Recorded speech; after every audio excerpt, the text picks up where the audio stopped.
Thank you so much. My name is Anthony Lenaiyara. I'm the CEO of the Digital Health Agency.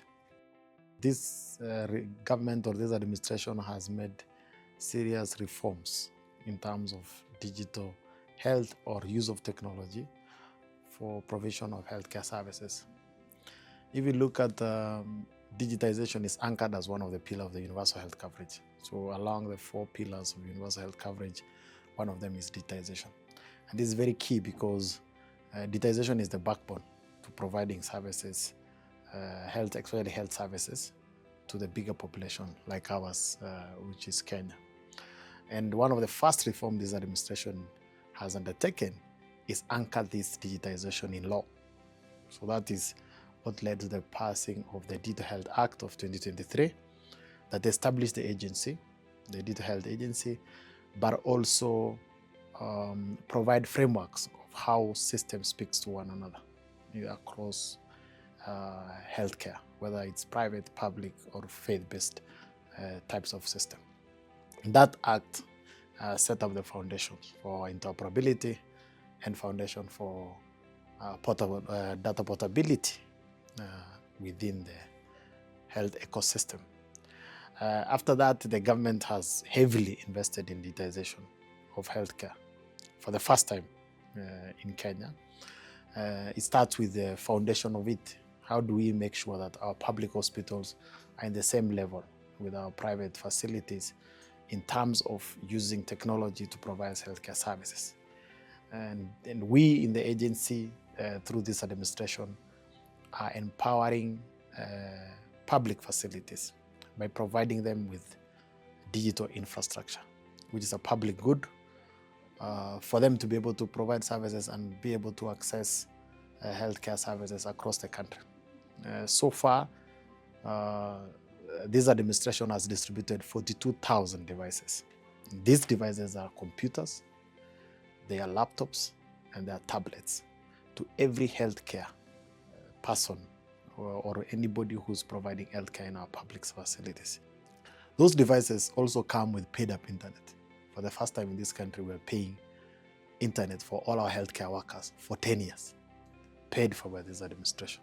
We are also aware that some of our very remote facilities do not have power. This administration is providing power banks as a support for those devices, so there's no reason for them not to be able to provide services digitally. Kenya also becomes the first African country to have a sovereign health cloud.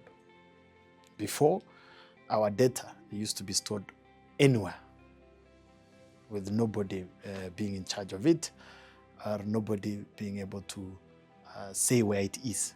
Today, all our health data is stored in our sovereign health cloud, only in Kenya, in line with our Data Protection Act of 2019, because we understand that data is the future, but also health data is sensitive, and the Kenyan people expect us that we store them properly.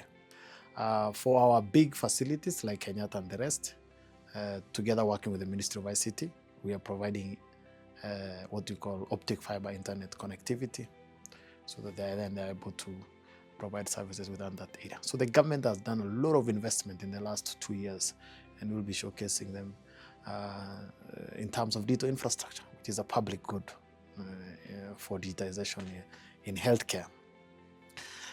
Then one of the biggest problems we've been having. There are so many systems, small systems, but they don't speak to one another. And this administration also built what we call the Health Information Exchange. The Health Information Exchange is a platform or an area whereby we are able to share information between hospitals, between healthcare workers, and between citizens. And we are the 10th country in the world to have a fully operational health information exchange, and the second in Africa. The digital superhighway empowers every Kenyan to be able to know their practitioners. And if you are a Kenyan, there are 2 things you need to do. Number 1, you can go to HWR, it's called Health Worker Registry.dha.go.ke. If you go to that website, you're able to see who our healthcare practitioners are. Even for the health facilities, if you click on health facility registry, hfr.dha.go.ke, it will also ask you know your facility. So those two areas are areas that many Kenyans should be looking forward to utilizing it to provide services for them.